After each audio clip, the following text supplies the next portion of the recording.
Assalamualaikum warahmatullahi wabarakatuh. Puji syukur atas kehadirat Allah Subhanahu wa Ta'ala yang telah melimpahkan rahmatnya sehingga kami masih bisa diberi kesempatan dan kesehatan untuk menjalani aktivitas kita sehari-hari. Tak lupa kita kirimkan salam serta salawat kepada Nabi Muhammad SAW. Baik, pada kesempatan kali ini kami akan menjelaskan proyek pengembangan aplikasi m-banking. Yang pertama saya akan menjelaskan dokumen persyaratan. Dokumen ini menjelaskan tentang spesifikasi persyaratan perangkat lunak untuk sistem informasi m-banking yang mengelola dan mengakses layanan perbankan seperti transfer uang atau pembayaran tagihan. Dokumen ini ditunjukkan kepada pelanggan dan pengemban atau analisis, penguji, pengelola, dan pengguna akhir. Cakupan produk. Perangkat lunak ini mendukung informasi dari sistem informasi klasifikasi transfer uang melalui aplikasi m-banking BNI. Nasabah bisa melakukan transfer uang antar rekening BNI, rekening bank lainnya, baik dalam negeri atau luar negeri, dengan biaya yang terjangkau, dengan pelayanan informasi yang dapat diakses melalui jaring internet. Transaksi online tersebut yaitu pengelolaan data mencakup berbagai jenis produk dan layanan perbankan yang dapat diakses melalui perangkat seluler seperti handphone, tablet, atau laptop.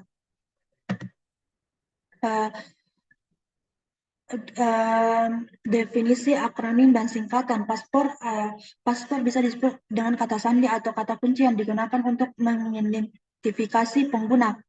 UPS sebagai perangkat keras yang digunakan untuk mengatur dan menyimpan arus listrik online, suatu keadaan atau kegiatan di mana sebuah device komputer terhubung dengan device lainnya. Retribusi m-banking mengacu pada biaya atau biaya administrasi yang dikenakan pada nasabah untuk penggunaan layanan atau fitur tertentu dalam aplikasi m-banking. Trayek, perjalanan atau jalur transaksi yang dilakukan oleh nasabah. Referensi dokumen 1 menjelaskan tentang sistem database dari perangkat lunak klasifikasi perbankan online. Dokumen 2 menjelaskan tentang format penyimpanan data. Dokumen 3 memaparkan tentang spesifikasi kebutuhan hardware. Tinjauan bagian dokumen berikutnya, yaitu bagian dokumen kedua akan memberikan gambaran umum dari sistem perangkat lunak untuk penarikan atau transfer uang melalui m-banking. Bagian dokumen ketiga akan membahas tentang persyaratan fungsional dari implementasi sistem perangkat lunak. Nah, berikutnya deskripsi umum yang akan dibacakan oleh Andi Nur Asisa Akbas. Deskripsi umum. Yang pertama, deskripsi produk. Mobile banking BNI adalah layanan perbankan digital yang disediakan oleh Bank Negara Indonesia (BNI) untuk memudahkan nasabah dalam melakukan transaksi keuangan secara online melalui perangkat mobil seperti smartphone. Dengan layanan mobile banking BNI, nasabah bisa melakukan berbagai transaksi seperti transfer dana, pembayaran tagihan, pembelian pulsa, cek saldo, dan sebagainya secara mudah dan cepat tanpa harus datang ke kantor cabang bank. Mobile banking BNI juga dilengkapi dengan fitur keamanan yang cukup baik seperti on-time password atau OTP dan token, sehingga nasabah bisa melakukan transaksi dengan aman dan terhindar dari kejahatan siber. Mobile banking BNI dapat diakses melalui aplikasi mobile banking BNI yang dapat diunduh dari Google Play Store atau Apple Store, serta dapat digunakan oleh nasabah BNI yang sudah memiliki layanan internet banking BNI dan kartu ATM BNI. Dan yang kedua, fungsi produk. Fungsi tampilan antara muka dari perangkat lunak ini antara lain login untuk beberapa level pengguna akan dijelaskan pada 3.2.1.1. Menu untuk menggunakan beberapa fungsi yang ditawarkan dari aplikasi m-banking diuraikan pada bagian 3.2.2. Input, proses, output, yaitu tahap pengoperasian input, proses, output. Diuraikan pada bagian 3.2.3. Selanjutnya, karakteristik user. Dalam perancangan sistem perangkat lunak ini, user terdiri atas 3 kategori, yakni 1. Nasabah. Nasabah BNI yang memiliki akun rekening tabungan, rekening giro atau deposito yang terdaftar di Bank BNI.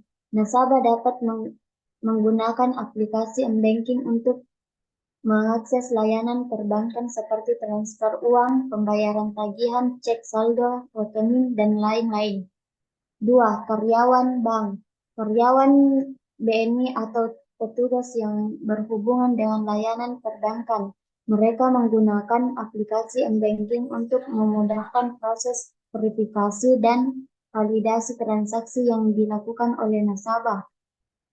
Yang ketiga, admin. User kategori ini adalah admin atau pengelola sistem perbankan BNI yang biasanya bertanggung jawab untuk mengelola sistem dan database, mengatasi masalah teknis, dan memantau aktivitas penggunaan aplikasi m-banking. Selanjutnya, batas-batasan umum. Yang pertama, pengguna aplikasi m-banking memerlukan koneksi internet yang stabil dan cepat agar dapat berjalan dengan lancar dan memproses transaksi dengan cepat. Namun, ketergantungan pada jaringan internet juga menjadi batasan pada saat jaringan down atau koneksi terputus. Yang kedua, pengguna m-banking memerlukan standar keamanan tinggi untuk melindungi informasi penting seperti nomor rekening bank, kata sandi, dan detail transaksi lainnya. Namun, keamanan perangkat lunak masih dapat ditebus oleh pelaku kejahatan cyber yang terampil, sehingga perlu diimbangi dengan penggunaan password dan proteksi cyber. Yang ketiga, aplikasi m-banking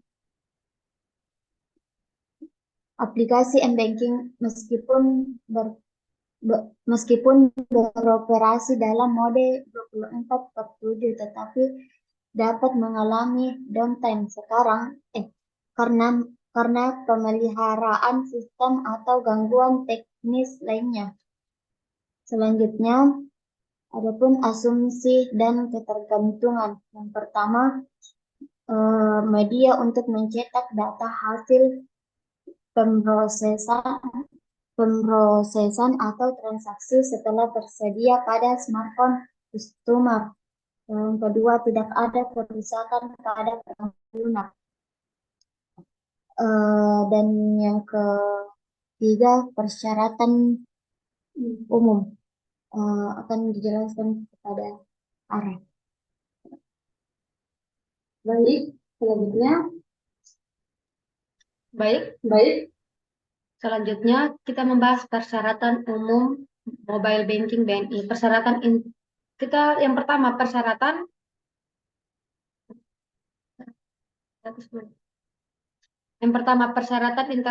interface eksternal.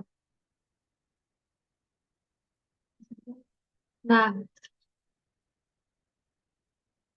terbagi menjadi yaitu pertama user interface, beberapa tolak ukur untuk tampilan antarmuka bagi pengguna pada sistem perangkat lunak aplikasi m-banking BNI, diantaranya yaitu pertama, menyediakan tampilan pada prosedur pemasukan data ke sistem seperti tersedia kotak dialog atau pesan bagi user sebagai bentuk respon validasi setiap bentuk pemrosesan.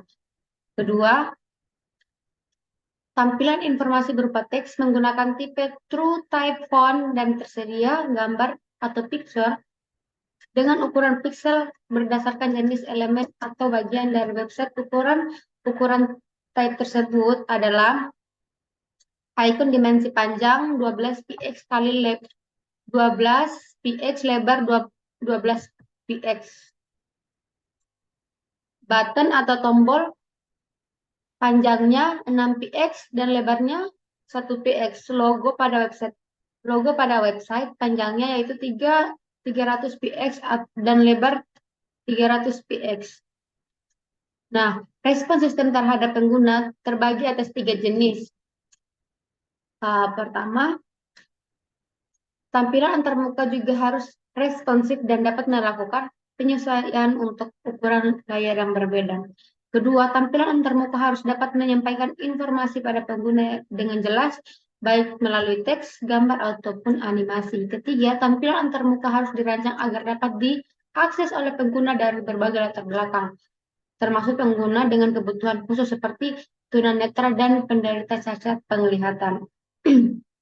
Nah, desain antarmuka dan tata letak aplikasi harus konsisten pada setiap halaman atau fitur. Hal ini memudahkan pengguna untuk memahami dan menggunakan fungsi aplikasi dengan mudah. Kita masuk di antarmuka perangkat keras. Nah, ketersediaan perangkat keras yang mendukung kinerja sistem M-Banking terdiri dari spesifikasi sebagai berikut, yaitu perangkat ponsel dengan fitur internet dan iOS operating system, Android atau iOS terbaru yang mendukung aplikasi M-Banking.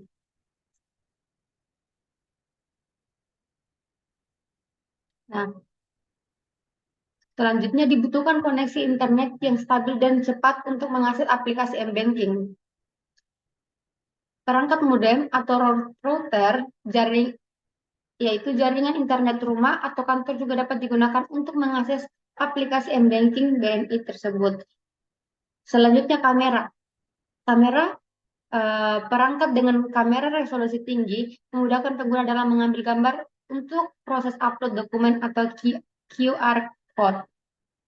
Terus GPS ini mendukung fitur pelacakan lokasi dan akses fitur transfer antar bank lokal ataupun internasional. Selanjutnya kita masuki antarmuka komunikasi. Modem Wi-Fi sebagai media layanan jaringan untuk berbagi atau share koneksi internet dengan perangkat lain yang support dengan koneksi wireless. Terus server jaringan atau DHCP server untuk mengatur IP address pada komputer pengguna. Selanjutnya, server HTTP untuk menyimpan aplikasi yang akan diakses oleh pengguna ke server. Nah, yaitu kita memasuki lagi penjelasan untuk persyaratan fungsional. Pertama yaitu ada fungsi login. Login input. Sistem perangkat lunak harus menyediakan masukan login bagi pengguna sebelum semua proses pada perangkat lunak dikerjakan, diantaranya berupa nomor rekening dan password. Kedua, verifikasi. Sistem pada perangkat lunak harus melaksanakan verifikasi berupa pesan atau kotak dialog yang menampilkan informasi kesalahan login dan mengulang proses login hingga data login dinyatakan valid. Kita masuki fungsi menu. Fungsi menu, pertama itu tampilan menu ini memungkinkan pengguna melakukan transfer uang ke rekening lain, baik rekening pada bank yang sama maupun bank yang berbeda. Kedua, antarmuka untuk halaman menu dibuat dalam bentuk icon baik berupa gambar maupun teks pada toolbar.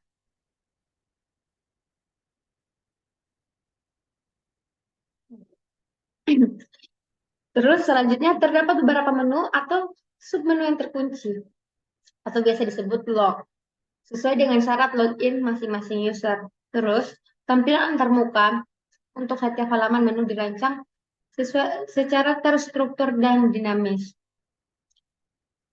Kemudian fungsi-fungsi proses output. Pertama, fungsi input, beberapa proses pada tahap penginputan data antara lain. Pertama, memasukkan nomor rekening penerima dengan tepat agar transfer uang dapat dilakukan dengan benar. Kedua, memasukkan jumlah transfer dengan benar agar transaksi dapat berhasil. Ketiga, memasukkan jumlah uang dengan benar agar pembayaran dapat dilakukan dengan sukses. Keempat, memasukkan informasi kartu kredit agar dapat melakukan transaksi keuangan di aplikasi. Selanjutnya, fungsi proses. Fungsi proses ini antara lain memvalidasi data yang telah dimasukkan oleh pengguna, melakukan pengolahan data yang telah diproses, dan memberikan notifikasi pada pengguna. Fungsi output. Fungsi output atau data keluaran yang dilaksanakan oleh sistem m-banking yaitu untuk melihat informasi-informasi mengenai rekening milik pengguna m-banking tersebut. Kedua, melakukan kegiatan melaporkan kegiatan aplikasi m-banking yang dapat diakses langsung oleh seluruh pengguna m-banking BNI tersebut. Selanjutnya, informasi pengguna m-banking. Informasi pengguna m-banking BNI tersedia dalam situs m-banking bersifat umum dan bebas digunakan oleh user. Informasi yang disediakan mencakup pertama, data rekening, yaitu nama pemilik, nomor rekening, alamat dan nomor handphone, dan lain-lain. Kedua, informasi saldo dan mutasi, informasi pinjaman, selanjutnya informasi kartu kredit, dan transfer ke sesama bank maupun ke bank lain. Klasifikasi trayek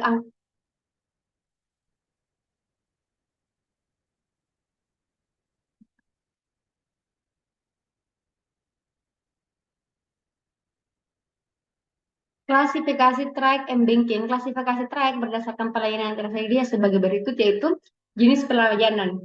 M-banking perbankan, jenis layanan ini memungkinkan nasabah untuk melakukan transaksi perbankan melalui aplikasi m-banking seperti cek saldo, transfer uang, pembayaran tagihan, pembukaan deposit, dan beberapa layanan perbankan lainnya.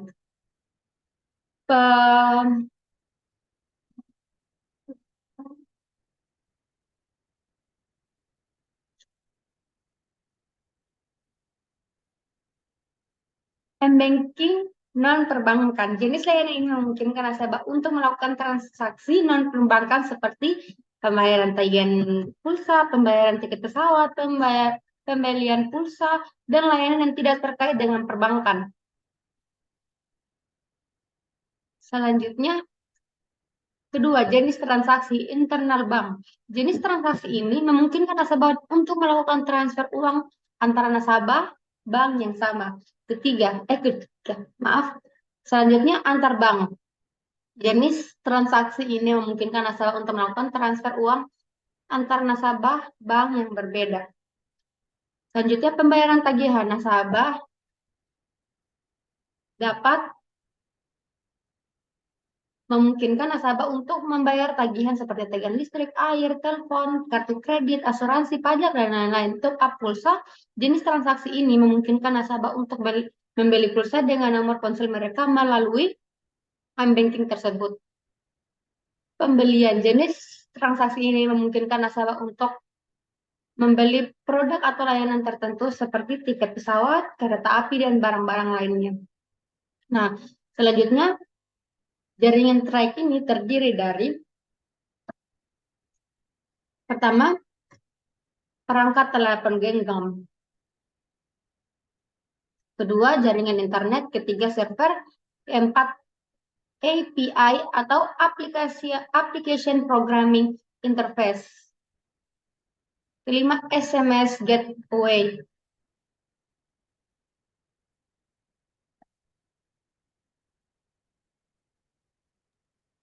Baik, saya akan melanjutkan penjelasan dari Tasya Aulia. Batasan memori.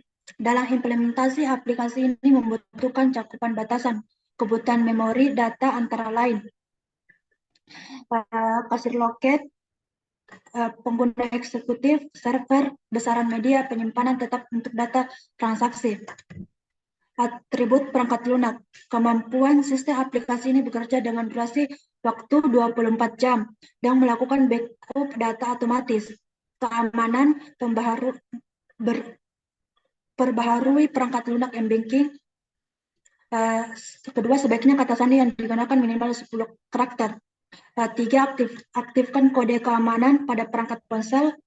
4. Jangan pernah memberikan informasi pribadi seperti username, paspor, dan nomor rekening ke siapapun. Yang terakhir, perawatan. Perawatan terhadap sistem dilaksanakan secara kontinu, baik untuk pengecekan jaringan ataupun untuk performa sistem secara menyeluruh. Nah, adapun gambaran diagram tersebut, yaitu yang pertama ERD. Nah, di sini kita bisa lihat di dalamnya ada saldo tabungan, nasabah, direktur bank, CS, teller. Nah, yang kedua ada FD, data flow diagram. Di sini kita bisa lihat diagramnya yang ada dalam transfer antar rekening, lihat informasi, verifikasi identitas, pembayaran tagihan, manajemen admin user. Dan terakhir ada static transition diagram, yaitu dalamnya ada beranda, terus ke login dan verifikasi, terus berhasil memasukkan aplikasi. Nah, sekian dari kelompok kami. Wassalamualaikum warahmatullahi wabarakatuh.